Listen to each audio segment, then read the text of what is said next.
Zaganum Scepter. So, right on. Okay, yeah, I dig it. As we look into it, the interesting lane, of course, is going to be the middle lane, wherein it would be.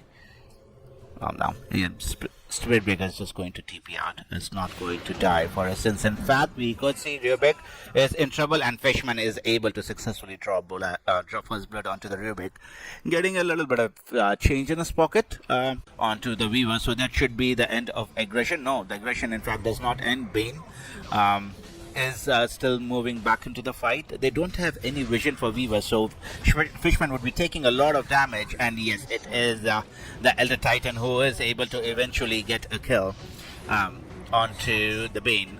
But now, let's see. Now, I don't think they are in a bit of trouble, but yeah, Elder Titan should have enough legs to walk away from the damage. Weaver will have Swarm available in the next 2 seconds. In fact, they are able to get a kill onto Storm Spirit even before the Swarm was committed. That engagement, dishing out a little bit of damage, but less than Elder Titan. So that shows you the power of Elder Titan. In fact, Weaver is the one going down eventually, wherein Bane was still in the area, and they are able to get snag a kill onto him. So good moves coming out of Entity as well to get a return kill onto the Weaver, only losing the Spirit Breaker. Right. Tornado EMP combo used. Rubik is in the area, level 6 or no one, so should be able to walk away. But no, in fact, he wants to stand there and deal as much damage as he can, but to no avail.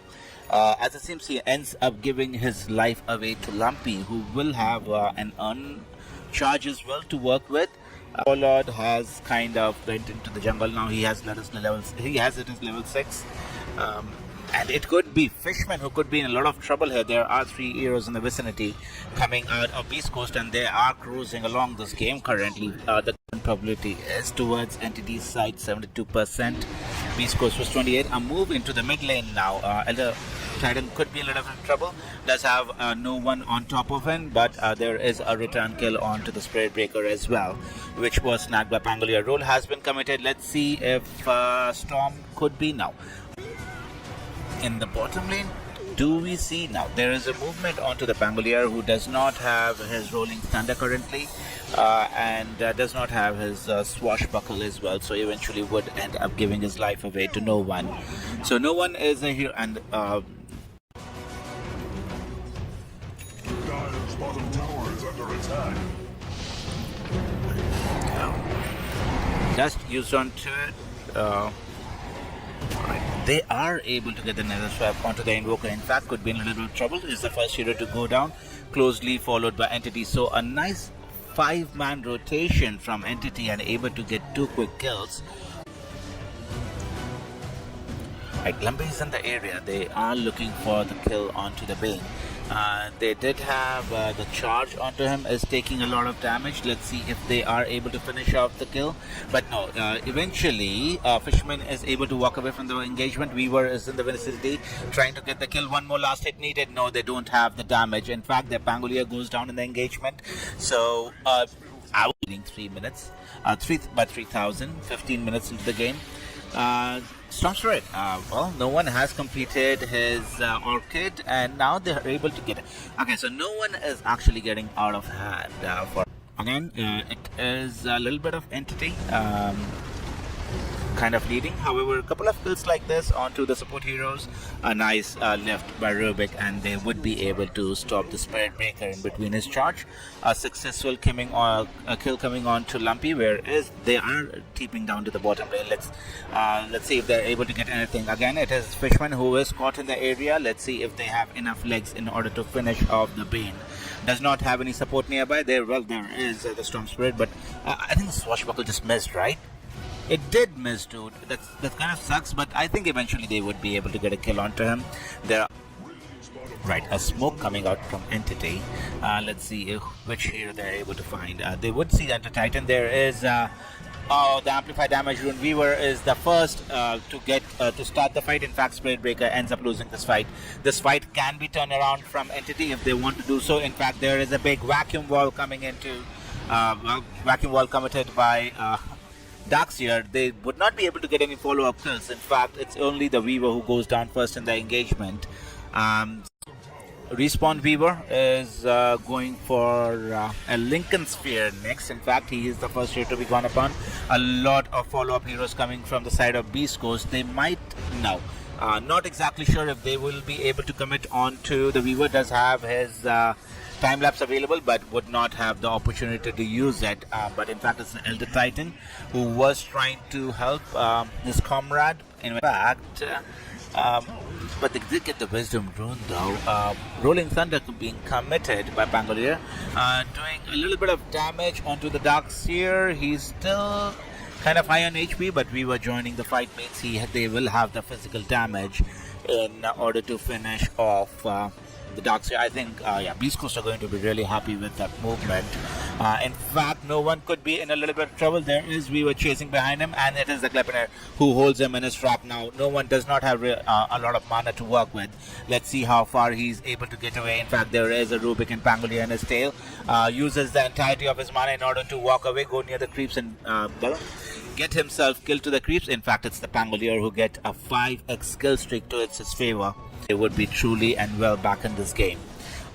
Entity do not really want to give up Roshan. Rubik is the first hero they have their eyes set upon, would be able to get the kill successfully, and the choice of item, a charge coming by Spirit Breaker onto the Weaver, who is able to use the Gleipnir stop the Spirit Breaker in his way, but let's see if they're able to get a kill onto it. In fact, there is a Rolling Thunder now being committed by Pangolier, who is able to walk away a little bit, trying to do as much damage he can on the Spirit Breaker, but eventually he is the only hero who loses his life in the Aegis of Immortal. Let's see, Entity wants to really mount up a defense. In fact, it's going to be Elder Titan who loses his life in the top area. Pangolier, in case, no. They don't have vision of Pangolier, so would not be pursuing him any further, or would not be able to pursue him any further, I guess. Right, but a move on to Storm Spirit, who has used his BKB, is in middle of 3 heroes currently. Let's see how much. But Weaver is doing good chunks of damage onto Spirit Breaker. Eventually they should be able to bring down the hero. Yes, they are able to do so with Invoker going into his Ghost form. We have heroes kind of farming from Beast Coast as well. Weaver is in a decent position. In fact, the vision is because on Rubik should not be long for this world, would eventually end up going down. In fact, the second hero is going to be the Elder Titan who falls. So another 1000 gold added to their kitty. For Entity, when just the 2 supports dying, but at this point, if we look at in totality of it, how many times can you afford to die? Correct. Pangolier could be in a little bit of trouble. There is ouch, that hurts. Yeah, this is kind of slipping away from the hands of Beast Coast. They really have to be careful how they directly onto Spirit Breaker, who does not have BKB for the next engagement now, wherein Beast Coast have all their tools available to fight. Storm Spirit has jumped in. The first hero he would like to target is going to be the Elder Titan, who walks to front and attempt on Roshan and want to come out of the base and fight. Okay, so it's kind of still, poking and prodding. Elder Titan back into the mix is kind of having Entity give its second thoughts. In fact, there is a smoke coming on to Bane, but he is still kind of okay. In fact, it is a dieback on Elder Titan. Troll Warlord has committed his BKB, is trying to chunk onto the Weaver, does have a successful net connection. We were able to use his time lapse so walk away, but no, it's going to be Storm Spirit who is able to come back and get a kill onto the Weaver. Now, a lot of heroes falling down from the side of Beast Coast, and this fight is practically over. Does have Rolling Thunder available on Pangolier, but not sure. If they want to start the fight, they had to do it before it. They cannot wait on being initiated upon, because it just causes too much damage onto their heroes. In fact, while Storm Spirit was single-handedly does end up losing his mana, In fact, he is going to stand his ground and fight against the Weaver. A nice vacuum coming out from Darkseer, pulling in through heroes. 2 BKBs committed by BEASTCOAST onto the Weaver and Invoker, but they really don't have enough damage in the tank, and they are going to be facing Mega Creeps. Mega Creeps in the next, say, 5 seconds or so. In fact, truly so big that he's bashing the hell out of Weaver currently, and they are able to get a win on the side of Entity. So, okay, the lineup from BEASTCOAST is not bad by any.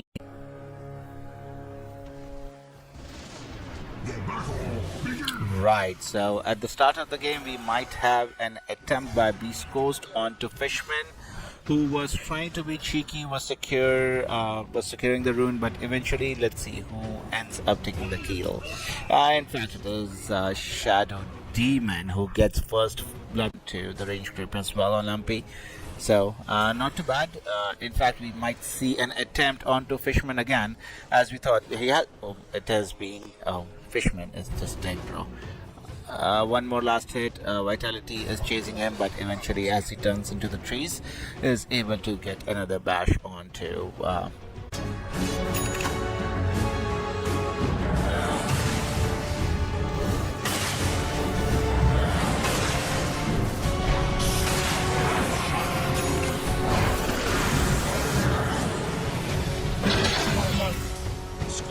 Don't let it get to you.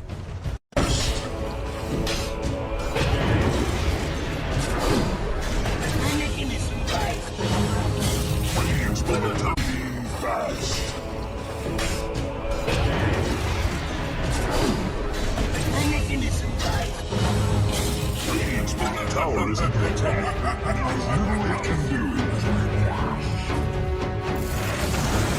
Radiant's bottom tower is fading fast. Radiant's bottom tower is now continuing.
Dire's bottom tower is under attack.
setting themselves up for success. Kind of rotation coming out from no one is able to find Clockwork in the vicinity. Spirit Breaker charging towards him, and it should be the Clockwork who should eventually end up going down. Yes, he did. There are a couple of heroes coming out from Beast Coast now. They are after blood. They would be able to get some damage onto the disruptor, but I don't think no one is also going to survive this assault. So nice movement coming out of Beast Coast, able to grab 2 heroes. In fact, they are going to end up losing the Dark Seer as well. So no grouping up coming out from Beast Coast. It is Weaver who is going to be charged and kill off.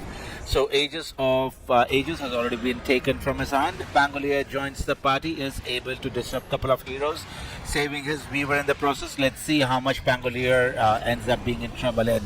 In fact, it is going to be the Shadow Demon who has been jumped by Voice Spirit, would be able to successfully assassinate him. And it is all losses for the side of Beast Coast, and they would not be able to get any return kill. In fact, Clockwork, he does end up going down in the hands of Fishman. That's so. A long ways away even from completing his Lincolns, but there is a charge onto Pangolier, which is successfully completed. Let's see if there is any follow-up. No, there is no follow-up.